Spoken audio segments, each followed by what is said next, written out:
Welcome back, eSports aficionados. I am Chris Crewman Newman. Joining me for this one is going to be Random Minion Caster. We are here for the continuation of the world's rebroadcast.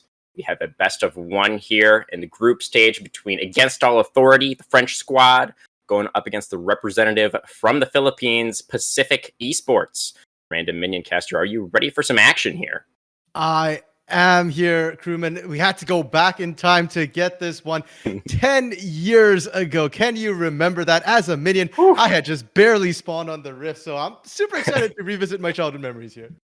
Yeah, it's going to be a fun one. Absolutely. Incidentally, as we're getting started here, we can jump forward to the present for just a moment, perhaps, as we are slowly making our way through Champ Select. But only one of the 10 players in this game is currently today still playing on a professional League of Legends team. Random, do you know which player that is? I know two of the players, but neither of them, I think, are playing at the professional level anymore. But correct me if I'm wrong, professional. Are we thinking sOAZ? sOAZ is an excellent guess. You're very, very close, but the answer is actually Yellowstar. Yellowstar is the only one of these 10 guys who is currently playing. We'll get to sOAZ in a second, though. But Yellowstar is over there on LDLCOL, playing in the French Regional League. You know, professional. I kind of would still consider it, but, up for debate, perhaps. But, one interesting thing to note here, RMC, is that sOAZ, your guest there, recently joined the team as the head coach. So those two guys are currently reunited, and they are trying to relive some former glory over there in the Ligue Française, the League of Legends. Pretty fun stuff. They got their start, right? So it's good to see them back here. But Yellowstar, now that you've brought him up, crewman, I do want to point out that on Against All Authority, he wasn't their support player. He was actually their AD carry. So we will get to see him on an AD carry this game. But for now, bans are done, and some of them might look a little unfamiliar. I mean, J4's come back into meta recently, but Alistar at this time was a jungle ban, not necessarily a support ban coming through. Nocturne, Vladimir, Twisted Fate, Vayne, all these were what was considered OP in the day, and Nidalee being first pick from Against All Authority. Well, right now, it is such a strong power pick in the Season 1. Hotshot Nidalee GG, making it famous worldwide.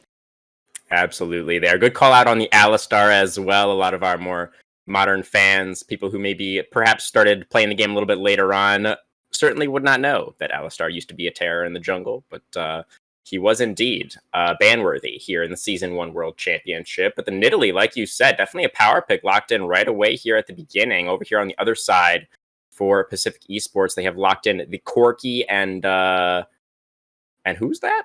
That is old Soraka. Soraka, when she could actually have been run as a solo laner, the way her Q worked was very, very different. It was based around her rather than a heal. And her heals didn't used to cost health. It cost mana. But looking back on the other side, again, old splash arts here, crewman. Tell me you at least recognize these two. I got these two, Random, no problem. That's going to be Nunu and Anivia. A little bit of snow synergy coming through here for Against All Authority. So very, very nice. But taking away a little bit of that now. The Ashe going to be picked away from them. So no more Freljord synergies for the French squad. Assuming it does get locked in here. Fair enough. I wouldn't be surprised. And what we'd have to remember at this point in time, as it does get locked in, is that nowadays we'd be tempted to think Corki mid lane, Ashe bot lane. But welcome back to Season 1, where it's Ashe mid lane and Corki in the bot lane instead. If anything, I wouldn't be surprised to see the Ashe here for Ido on the side of Pacific Esports run the teleport, because the Enchanted Crystal Arrow down the mid lane followed up with the teleport used to be an exquisite combination that we used to see a lot of. Definitely looking forward to seeing that one in action. Looks like the other lock-in here is going to be the Trundle, I do believe, for Pacific Esports. So looking at Against All Authority here to round out their team composition. Misfortune is the hover. Yeah, and I mean, let's go back to that Trundle a little bit because very different Trundle pick, very different Trundle portrait from what we're used to currently. He got retconned sometime a while ago to become a troll king of the ice trolls, or in Freljord. Yes. Back in the day, this is Scrapyard Trundle. He used to just be your regular troll who lives in a junkyard. So you can kind of see the animation, the portrait, rather different, but still a jungler back then. Not so much in the solo lane or the support. Now, Misfortune Sona, that is a combo that even till today here, crewman, we could still see being played. Yeah, definitely. The Sona ultimate and the Misfortune ultimate have some very strong synergy between them. Sona locks him up, Misfortune knocks him down. Can also potentially work very well with the Anivia here, using that pristine ice wall to block off any potential escape routes. But waiting on this last pick here, last pick of the draft here, random minion caster. What do you think is going to get locked in here? We still need us a top lane, correct? Lane. Yes, it would be a top lane. And in the current meta right now, the teams sort of go one of two ways. Either you get more team fight oriented teams like we're seeing against All Authority draft here with a lot of AoE, or we look for pick compositions. And Pacific Esports, they've definitely gone for the latter here. As yes, that is a top lane Malzahar. It is perfectly normal in the current meta. And usually when you see it drafted, you're looking for picks. They're looking for that enchanted crystal arrow into the nether grasp immediately to try and remove one target out of the fight right away and then force a 5v4 after. Yeah, definitely going to be seeing if that can come through here for Pacific Esports this game. Trying to find those picks off to some out of position against all authority members. And on the side of against all authority, we've kind of touched on it a little bit already here, Random, about the potential potency of that team fight composition with, those big AoE ultimates. So definitely it appears to be some contrasting styles here between the two squads. And it's, of course, going to come down to who plays it better. Yeah, and the first thing we have to look at right away is sort of the early laning phase between the two teams. Because back in Season 1, we didn't have heralds, we didn't have scuttles, and dragons were very different back then. You didn't stack dragons. Dragons were basically walking sacks of team gold, and teams often wouldn't fight over them because they were harder to take, and you needed to make sure the enemy team couldn't contest you. So your laning phase became extremely important. And against all authority, by going with this sort of wombo combo AoE composition, with the Sona, with the Nunu, with the Anivia and the Misfortune here, they might be sacrificing a little bit of their lane strength. The Nidalee, however, that is 100% for lane, and they're looking to try and take over the game from the top side and then buy time for everybody else to skill up. Maybe we'll start seeing big 5v5s at 15 minutes. Whereas for Pacific Esports here, I would like to say they've got stronger lanes, but it's a little hard to say that. Back then, Malzahar didn't have his shield, so laning was a little rough till he hits level 6. Your Ashe is not going to do well into your Anivia either. And even back then, Corki Soraka needed some time to scale. So I do feel like against all authority, kind of at the edge in pretty much all points of the game here. Okay, well, I mean, it's going to come down to those picks, like you were mentioning before here, Random. Pacific Esports may be down a little bit here, coming out of draft phase, coming out of Champ Select. So they're going to be needing to play around, wherever they're strong on the map, trying to find advantages wherever they can get them. And, potentially try and snowball early would probably be their best chance for victory, as the later we go into this one, the more threatening that big team fight composition should become. And speaking of snowballs here, crewman, let's talk about the junglers for both of these teams. Because if early action's going to happen, it's going to come out from them here. And this is old Nunu that Linak for against all authority is on. It's not the one with a giant snowball and you don't go Tokyo drifting down lanes for ganks. This is supportive Nunu, tanky Nunu, where the W was just Blood Bowl. You give yourself more attack speed, more movement speed. And when you play this Nunu, you're looking for just jungle control, aggression, even potentially early invades here. And we might see that as they're stacked up. Dabe? Oh, Dabe is going right into all of these members. He's forced to flash over the wall very early on here to keep himself safe. Will be able to do so. But that is a summoner blown less than a minute into the game here by Pacific Esports. Not gonna lie, Crewman, I miss those big sparkles on the spells like clairvoyance, like flash. You know where somebody went with that flash. Nowadays, you can pull some fancy tricks, but back in the day, you knew exactly where people were going. And against all authority, they're not giving up. They're looking for some cheese, and I'm loving it. They're looking to press the pace of the game right out of the gates here, trying to put the pressure on to the specific esports squad. Still 5 stacking in this bush here. Maybe trying to catch out some Pacific Esports members walking into bot lane here, perhaps. Looks like they will be taking a pretty safe route through the lane here. So it looks like this bush camp may not pay off. Okay, I'm actually really surprised that this is what Pacific Esports decided to do here. It seems a little unusual, a little odd that they're not trying to contest, but I like it. Their team isn't strong enough to fight this year, and so they're taking the safe way back in. And not only that, they're now counter-invading to try and take the other side. You have to keep in mind, this was not a time where, vertical jungling was a thing, where you would lane swap very easily here. So the fact that they're doing this just shows how good they're in. And as I say that, they walk off. I was going to say how good they're in. Oh. Never mind. I take that back. They really had me going there too, man. I was convinced that we were going to see some Season 1 vertical jungling here, but doesn't end up being the case. Spear tossed out there. Couldn't quite find the mark with it, though. As the Nidalee top is going to make her way into lane here. Start trying to lay that harass into the Malzahar. The Nunu is down here on bot side. Looks like he started with actually not the buff in his enemy's jungle. He started with that small camp off to the side there. It wasn't the Gromp. What was that camp? I think those used to be Wraiths, they were called. Before they were Raptors, they were Wraiths. I mean, they work the same way. They're a nice, quick, easy take here. And I'm actually a little bit surprised that Linak is going for a cheese level 2 into the mid lane. But I guess you're against an Ashe, so that's something that you can definitely look for here. But bot side, Kuja already bullying out the Soraka Corki. And Gibbo, interestingly enough, didn't start with the infamous mana pots, which have now been removed from the game. Yeah, so definitely some lane pressure coming out here from the bottom lane of Against All Authority. That Ashe is forced to go back to base as well after that gank coming through from Linak.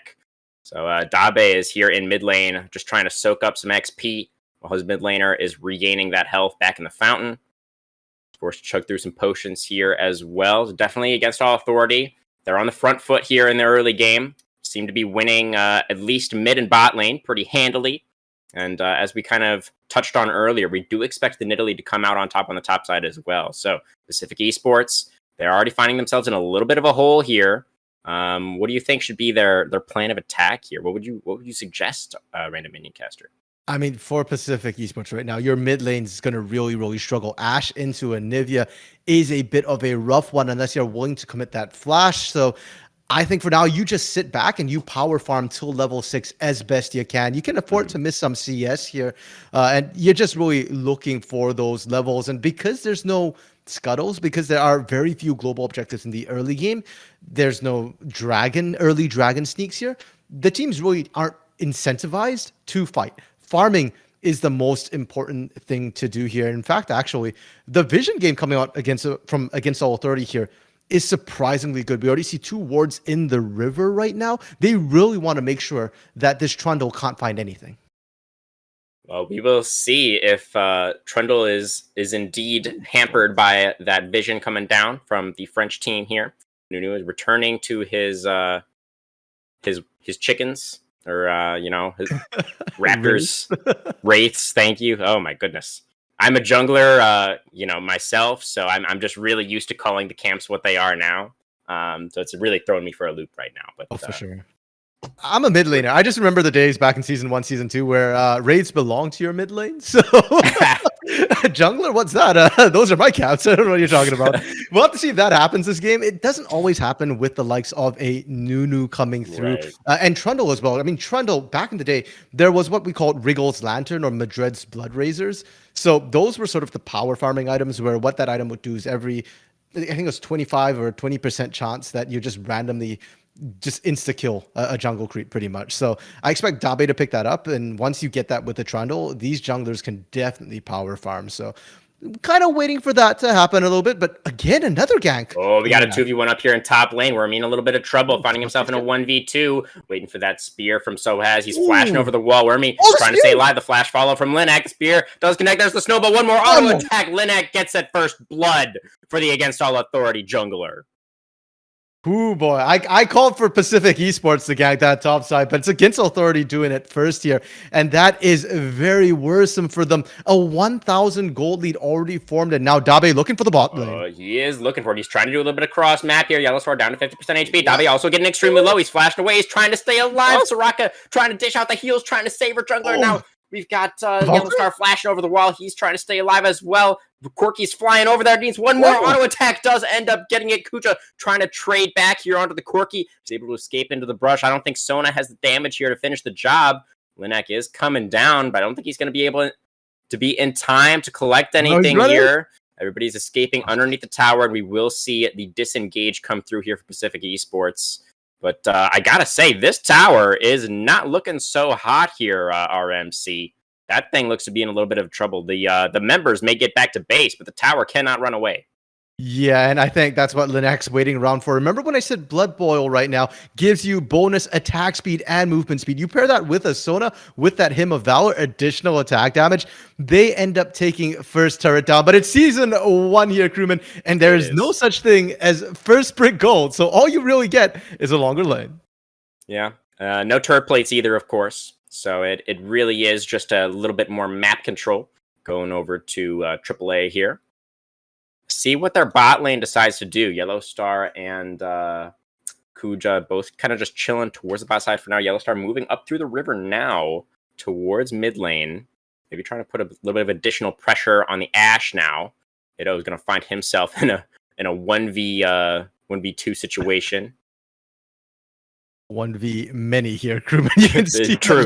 Covering there as well. He is. I mean, it's a 7.5 minute turret take, right? Like even by current standards, that's really fast. So back in season 1, what we used to see a lot of is once the first turret goes around, that is what begins to unlock the lanes, and most of them are level 6. It's only really the bot laners in the jungle is not quite 6 yet. So they're trying to accelerate the pace of the game here. I love what I'm seeing from Against All Authority, and the question now is, how is Pacific going to respond? They've already lost half of that mid lane turret's health.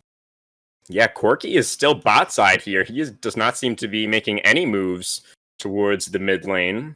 We do have Gibbo here on the Soraka, trying to help defend. Corki is just trying to farm away down there. He's trying to catch up.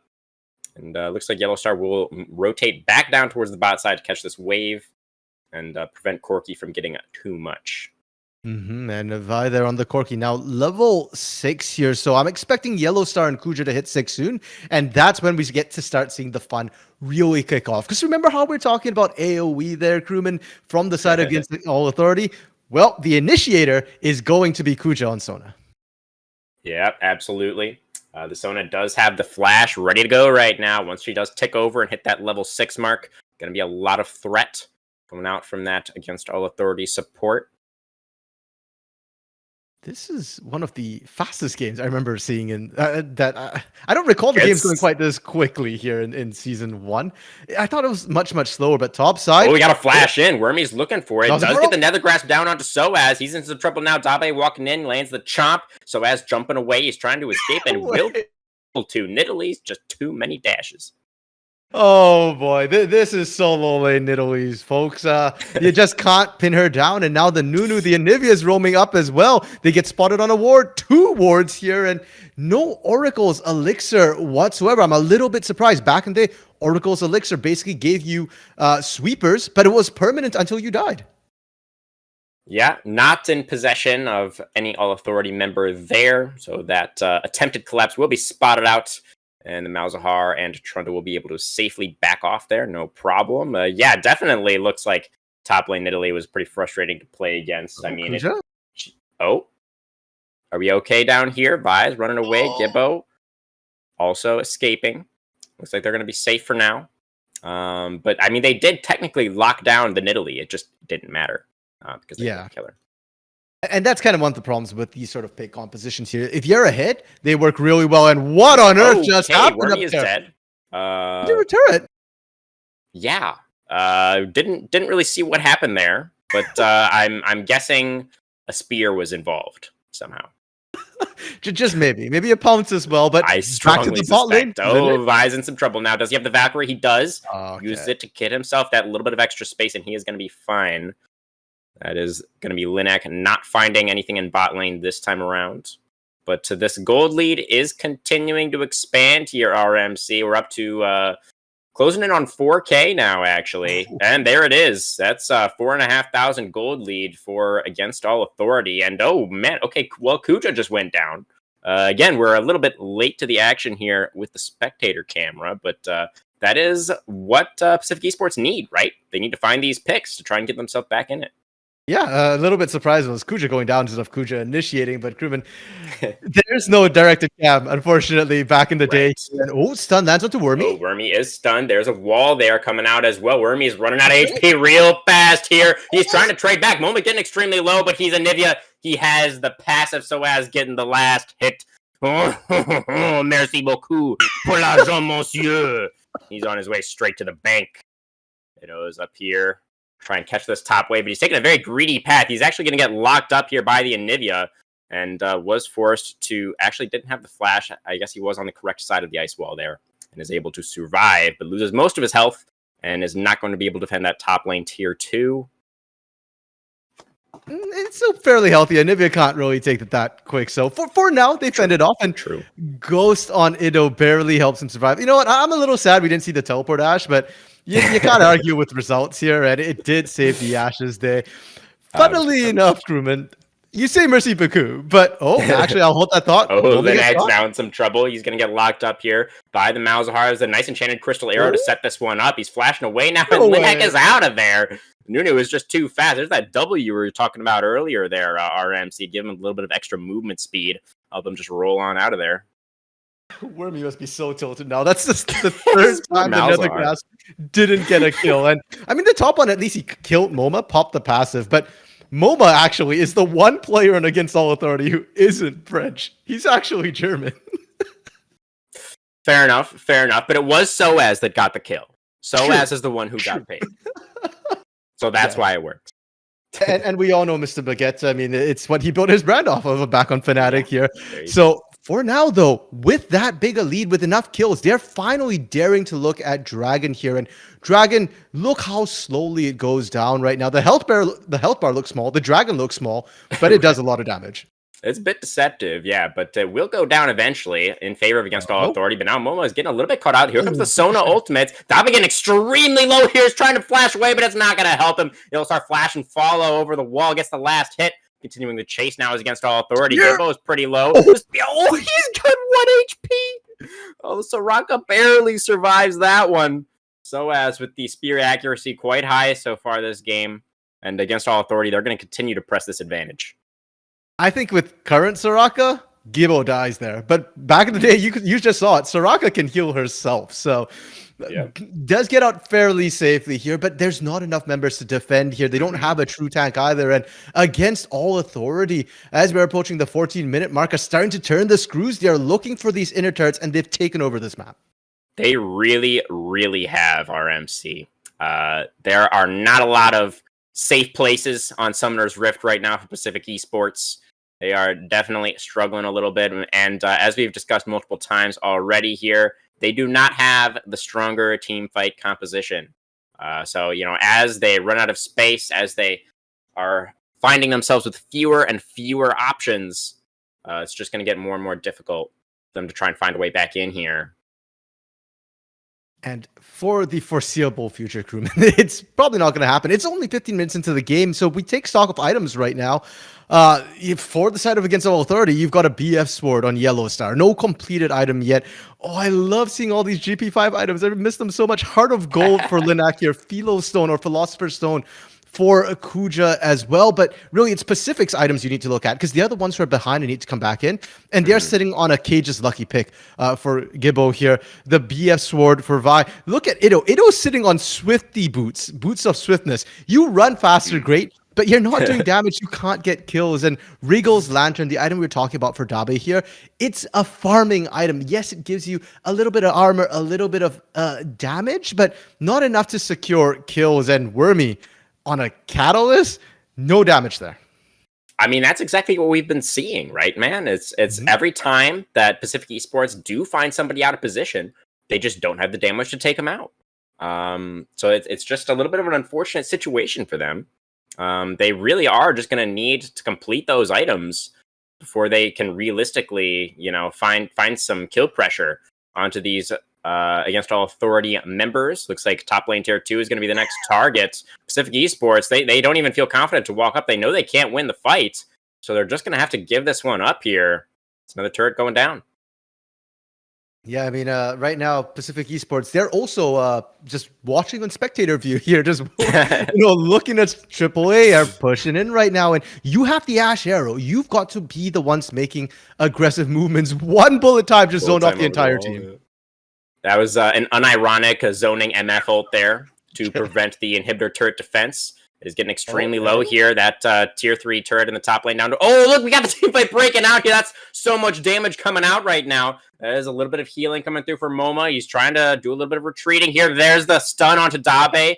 Maybe in some trouble. He will be able to back away. Wormy still sitting on the Nether Grasp right now. Still holding that Malzahar ultimate. The perfect moment. Not going to be able to find it, though. Against All Authority, they're going to back off for now. They weren't quite able to take down that turret. They did get pretty close. Signs of life here from Pacific Esports, and you love to see it. Ideally, they would have been able to get some kills off the back end of it. Bounty isn't really a thing right now, so you just get as kind of a set amount of gold. But you know what? Being able to push them off your inhibitor turret is still a massive deal. And a lot of that's coming off the fact that Malzahar back then, W wasn't spawn voidlings. You don't create voidlings that way. That was just a passive. They pop out when you cast 4 spells. That's it. What it used to be was the null zone. So it does percent health damage in an area. And that's what we saw combined with that enchanted crystal arrow. And that skills off your opponent's health. So that's why I want to see Pacific Esports start making some of these proactive plays, trying to find picks. They do have the tools. Yeah, absolutely. We're starting to get a little bit stronger here. Still no completed items just yet.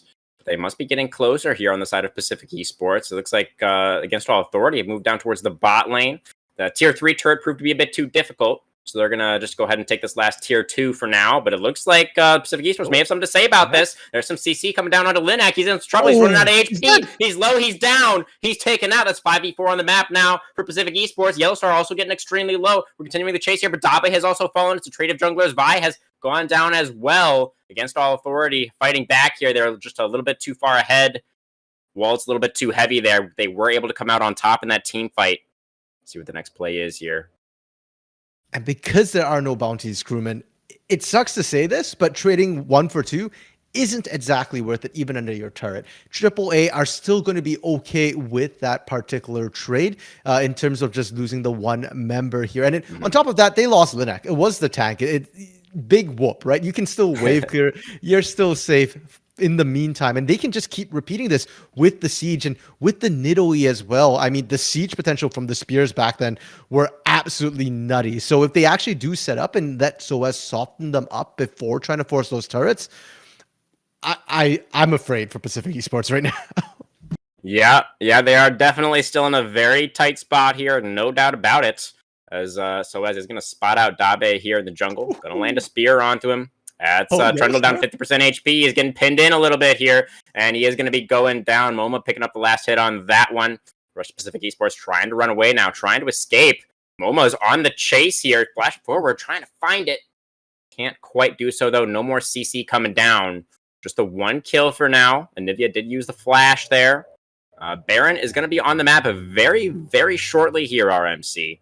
Do you expect Against All Authority to just kind of move straight towards that?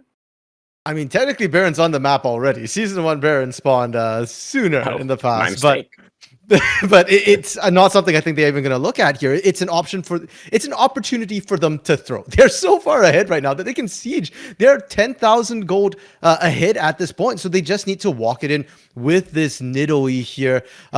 They can fall back on it, but I expect them to fall back on it. While they're ahead, I expect to continue to see them sieging like they have been, or splitting as they are leaving Yellowstar to try and go for that low health top inhibitor turret.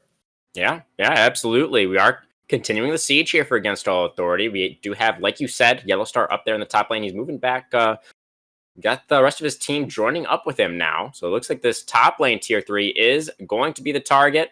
Just a couple of more auto attacks. There it goes. And sOAZ looking for something off on the side here, but he's getting pretty low. The Enchant Crystal Arrow coming out there, locking up the Nidalee. Nidalee jumping away, is able to keep herself safe here. Linak throwing out the absolute 0. He's going to be forced to run away now as well. No casualties so far in this one, RMC. Linak walking forward. Here comes the Anivia Q, not going to find the mark there. Inhibitor is exposed, but low health bars for Against All Authority means I think it might be ill-advised to try and continue this fight right now. They're going to rotate down towards mid. Just reset. Dragon is up and available as well. That's more gold for you to take. And Crewman, I don't know if it's the perspective, whether it's because we're not zoomed out as we are nowadays, but I swear that Glacial Storm looks bigger than it should be. It's taking up almost the entire lane. And watching Pacific have to try and play around that, I think really stopped them from following up. sOAZ was so close to dead. Kucha took a bunch of damage. Yellowstar forced out, and they just can't get through the Glacial Storm. Yeah, it's that AoE, man. It's just too powerful. It's getting really overwhelming right now for Pacific Esports. There's the power of the Anivia, the Nunu, the bullet time from the Misfortune. It's just so difficult to deal with at this point in the game around these, big important objectives. Looks like Dragon control is held by Pacific Esports right now. They do have complete control over this bottom side river, and they should be able to take this one out no problem. But they've sacrificed mid priority for it here, RMC, and Against All Authority is taking full advantage. They're running it straight down the mid lane. Yeah, and if you try and recall right now, by the time you get back to base, that turret's going to be gone. And I don't know if you want to fight them on an open inhibitor. They're going to have to try as the recalls do get completed here. And Ido is late. Shoot the arrow and then recall. Oh, it's going to be a double inhibitor most likely here for Against All Authority as mid lane does go down here. Top lane down to 50% HP. That's a lot of damage coming down. Oh my god, Gibbo just evaporated. I didn't even see him die. He just, poof, he's gone. I thought that was a flush. It wasn't. It was him dying. It was a death. Yeah, I know. That was my first thought as well. I was like, where'd he go? Oh, he's dead. Bot lane, only lane remaining with any structures for the Philippine squad here. They are going to be able to push these minions off of their Nexus turrets, but Against All Authority, they are not giving up control of this one here. Gold lead over 10,000 now. Oh, man. And what can they do, right? You've got supers who will be pushing down mid, top soon enough here. And supers haven't changed. I mean, they're still an absolute menace even at this point in the game. And with the spears, sOAZ just needs to chuck them out, and you'll start seeing the health bars drop if any of them land. Yeah, absolutely. So he's stepping forward now. Tosses one out. Can't find it that time. But this tier 3 bot lane tower is definitely taking a beating. And there it goes. There are no inhibitor turrets remaining for Pacific Esports. The last inhibitor currently under fire. It will be taken out as well. That's a triple inhibitor for Against All Authority. They're looking to put the final finishing touches on this one as they move forward towards the Nexus Tower. Pacific Esports huddling together, trying to group up for safety, but the wall separates them. The first Nexus turret has already gone down. Pacific Esports, you got to try something here. You got to try and win this game somehow. You got to try and push them off the Nexus. The other turret is down. It's only the Nexus remaining Against All Authority. They're moving in here, trying to finish off Pacific Esports. Here comes the Nether Grass. They did pick up the kill onto Linak, but it's just the tank. They got plenty of damage. Nexus is going down, and Against All Authority, they take the dub. Better focus wins. Congrats, AAA. Absolutely. It was a pleasure casting with you here, Random Minion Caster. I had a wonderful time. And congrats to Against All Authority. We are going to be continuing, of course, here with the Season 1 World Championship immediately after this game. So please enjoy everyone out there in Twitch chat. And thank you very much for watching.